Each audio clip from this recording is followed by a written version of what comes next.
Батыралық мұсауысына машасын бізде хадия қылып, машасын салынып бері жүріп жатыр. Құда қалса денің сау болсын, мерейің үстем болып, атың салынып. Құда қалса бұдан кейін де тойларын ақылын салынып алатын нәсіп етіп.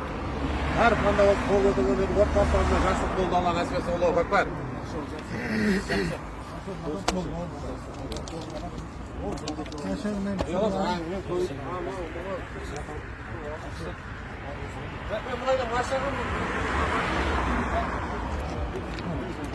Ana,